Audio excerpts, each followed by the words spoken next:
तो गाइस मैं हूं आयुष और आप देख रहे हैं रेसल इंडिया। स्वागत है आपका आज की इस वीडियो में जहां पे हम बात करने वाले हैं आज फ्राइडे नाइट स्मैकडाउन की। जी हां, रेसलमेनिया के बाद कोडी रोड्स का फर्स्ट अपोनेंट कौन होगा, उसकी डायरेक्शन डब्ल्यूडब्ल्यूई क्या लेने वाली है वो पता लग गया है। लेकिन सबसे बड़ी बात जो हमें पता लगी है वो ये है कि आखिर ब्लड लाइन किस डायरेक्शन में जाने वाली है। और जबकि मैं सोच रहा था कि आज डब्ल्यूडब्ल्यूई आराम से बैठेगी, कुछ खास हमें पता लगेगा नहीं कि क्या होने वाला है इस ब्लड लाइन की स्टोरी में आगे। भाई इतना ड्रामेटिक, इतना बड़ा कुछ हो जाएगा उसका मुझे दूर दूर तक आइडिया नहीं था। ऑलरेडी मैं आपको चाहूं तो रेसलमेनिया 41 तक की स्टोरी बता सकता हूं कि क्या हो सकता है, लेकिन थोड़ा आराम से बात करते हैं भाई, क्योंकि सोलो सिकोआ ने जिमी ऊसो की हालत खराब करके उनको बाहर फेंक दिया ब्लड लाइन से। पॉल हेमन को समझ नहीं आ रहा क्या हो रहा है, और टामा टोंगा का डेब्यू होने वाला है, उनका क्या लिंक है पूरे इस चीज से, उसके बारे में बात करेंगे। आप वीडियो को एंड तक जरूर देखते रहें, अपने ओपिनियंस मुझे नीचे कमेंट्स में बताएं गाइस, और डेफिनेटली चैनल पर नए सब्सक्राइब करें, नोटिफिकेशन बेल को ऑन करना ना भूलें। असली अखाड़ा ऑन स्पॉटिफाई, कुछ ना कुछ तो आपको डेफिनेटली सुनने को मिलेगा आज पॉडकास्ट पे, जहां पे हम बात करेंगे इन सारी चीजों के बारे में, because it is very very interesting जो आज स्मैकडाउन पे हुआ। तो टाइम नहीं वेस्ट करेंगे, स्टार्ट करेंगे सीधा अपने फर्स्ट चीज से। And the American nightmare Cody Rhodes open this show and he is now the undisputed WWE champion.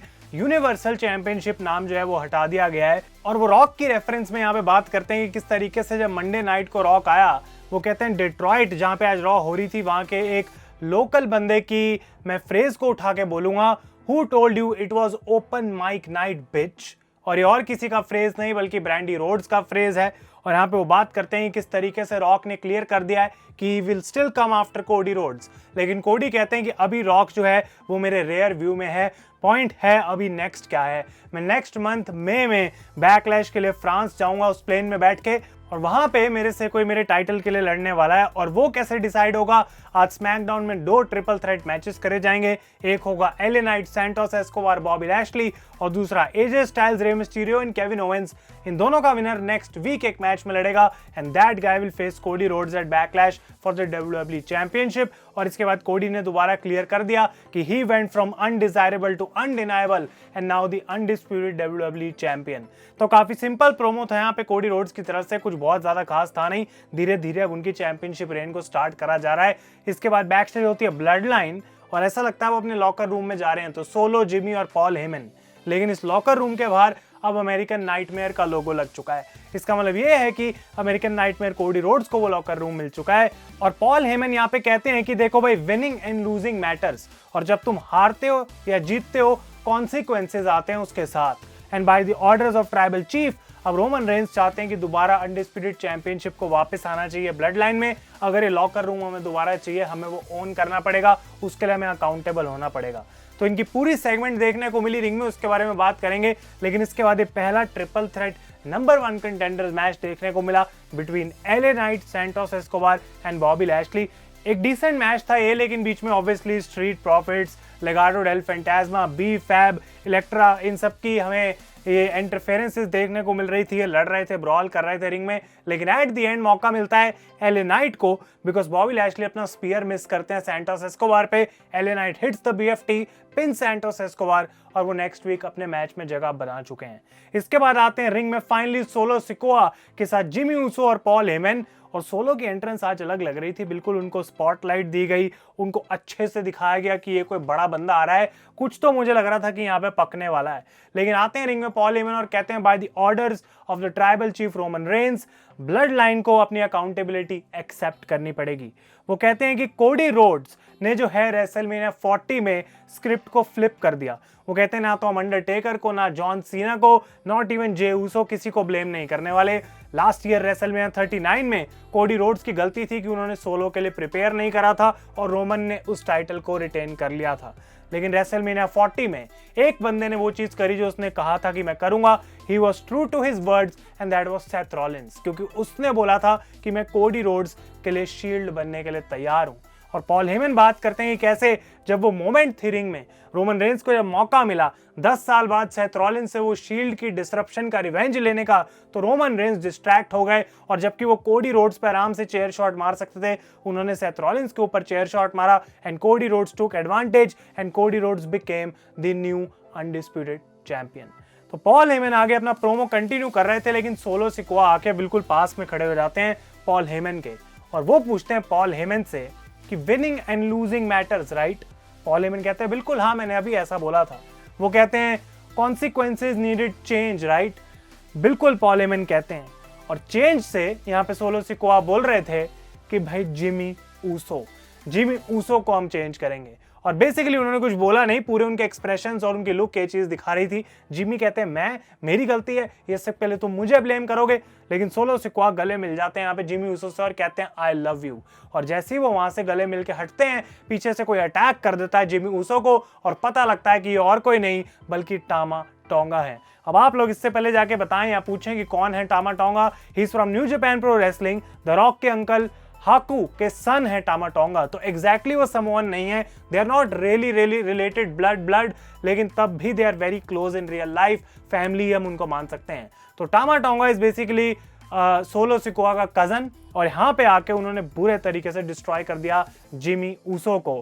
पहले तो भाई अटैक किया, उसके बाद 3 बार सोलो स्पाइक मारा, चेयर फंसाई गले में, और पॉल हेमन बुरे तरीके से चीख रहे हैं this is not what the tribal chief wanted, this is not what Roman Reigns wanted.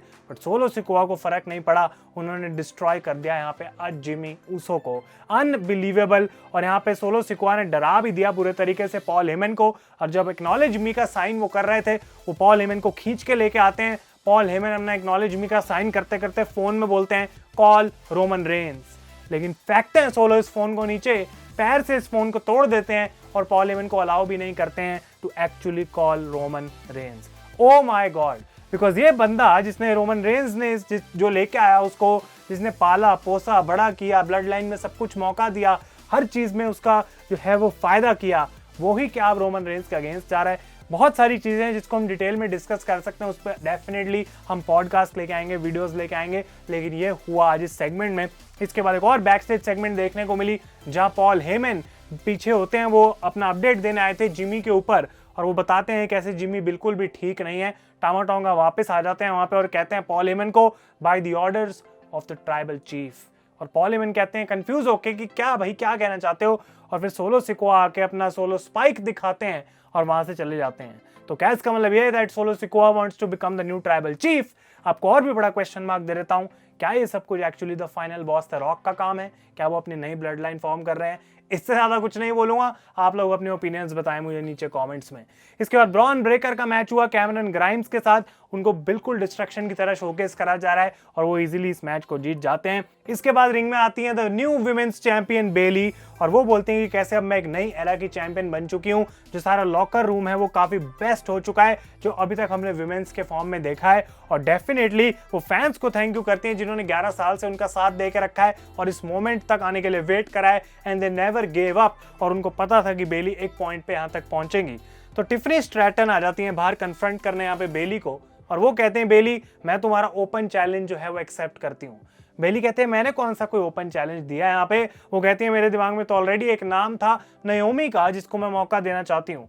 तो नयोमी आती है बाहर और यहाँ पे टिफनी बोलती है कि कैसे ऑलरेडी वो नयोमी को डिफीट कर चुकी हैं। तो नयोमी कहते हैं कि देखो बेली, इससे पहले मैं तुम्हारा चैलेंज एक्सेप्ट करूं वो अभी नहीं हो सकता, बिकॉज टिफनी को हरा के मुझे एक पॉइंट प्रूव करना पड़ेगा। और ये चीज रिजल्ट होती है नयोमी और टिफनी के मैच में, जहां पे एट द एंड एक मून सॉल्ट तो लगाती है टिफनी, लेकिन उसको रिवर्स कर लेते हैं नयोमी एंड शी डिफीट्स टिफनी।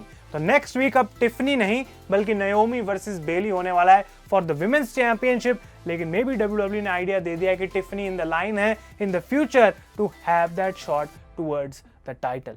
इसके बाद लोगन पॉल का ये प्रोमो सुनने को मिला जहां पे रिंग में नहीं, वो प्री रिकॉर्डेड था कहीं बाहर ही, और वो कहते हैं किस तरीके से रैंडी ऑर्टन और केविन ओवेंस के बावजूद भी Roman Reigns walked out as US champion. और वो कहते हैं 600 मिलियन इंप्रेशंस डब्ल्यूडब्ल्यूई को मिले रेसलमेनिया में, जिसमें से 200 मिलियन लोगन पॉल, उनकी प्राइम टीम और आई शो स्पीड की तरफ से आए। वो कहते हैं कि जब से मैं आया हूं जितने भी पीएलईज के अंदर मैं लड़ा हूं डब्ल्यूडब्ल्यूई के लिए सबसे बड़े पीएलईज रहे हैं, और ऑफिशियली वेलकम करते हैं डब्ल्यूडब्ल्यूई यूनिवर्स को to the Logan Paul Levesque era.